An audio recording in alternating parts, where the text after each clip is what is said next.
অনেক সময় আমরা আমাদের ফ্রেন্ডদের কাছে ওয়াইফাই পাসওয়ার্ড চাইলে তারা আমাদের ফোনটাকে নিয়ে তারপরে পাসওয়ার্ড সেট করে দেয়। সেক্ষেত্রে আমরা কিন্তু জানতে পারি না ওয়াইফাই পাসওয়ার্ড কি দিয়েছে। আজকের ভিডিওতে এমন একটি ট্রিক্স দেখাবো যার ফলে আপনি সেই পাসওয়ার্ড খুব সহজেই বের করতে পারবেন। আজকের এই ট্রিক্সটি শিখে রাখুন, কখনো না কখনো আপনার কাজে লাগবে। এই জন্য ভিডিওতে একটি লাইক দিয়ে পরবর্তী অংশটুকু কন্টিনিউ করুন। সবার প্রথমে আমরা চলে যাব আমাদের মোবাইলের সেটিংস অপশনে। সেটিংসে আসার পরে ওয়াইফাই বলে একটি অপশন পাবো, এখানে ক্লিক করে দিব। আচ্ছা, কানেক্ট করা সেই ওয়াইফাই নেটওয়ার্কের উপরে ক্লিক করে দিব।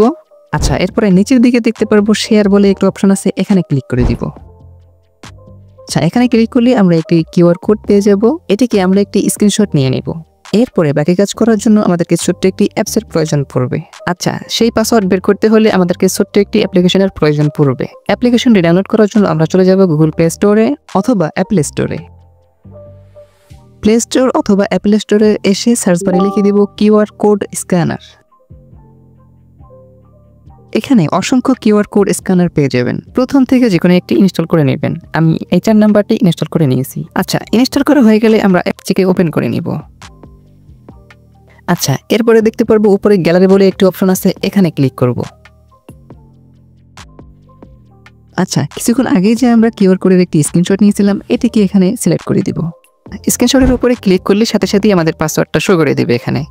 এখানে প্রথমে দেখতে পাচ্ছি নেটওয়ার্ক নেম, মানে ওয়াইফাইয়ের যে একটা নাম থাকে তার ব্যক্তিগত একটি নাম দিয়েছে সেট করে, সেটি এখানে দেখাবে। তারপরে দেখা যাবে নিচে টাইপ, এরপরে দেখতে পারবো পাসওয়ার্ড। আচ্ছা, এখান থেকে চাইলে পাসওয়ার্ড কপি করতে পারবো, শেয়ার করতে পারবো, অথবা এখান থেকে ডাইরেক্ট কানেক্টও করতে পারবো। আচ্ছা, এভাবেই যে কোনো ওয়াইফাইয়ের পাসওয়ার্ড বের করতে পারবেন খুব সহজেই। ওকে ভাই লোক, এই ছিল আজকের ভিডিও। আমি আশা করছি ভিডিওটি আপনাদের একটু হলেও উপকারে এসেছে। আর যদি উপকারে এসেই থাকে ভিডিওতে একটি লাইক করে দিবেন এবং চ্যানেলটি সাবস্ক্রাইব করতে ভুলবেন না। দেখা হচ্ছে নেক্সট ভিডিওতে।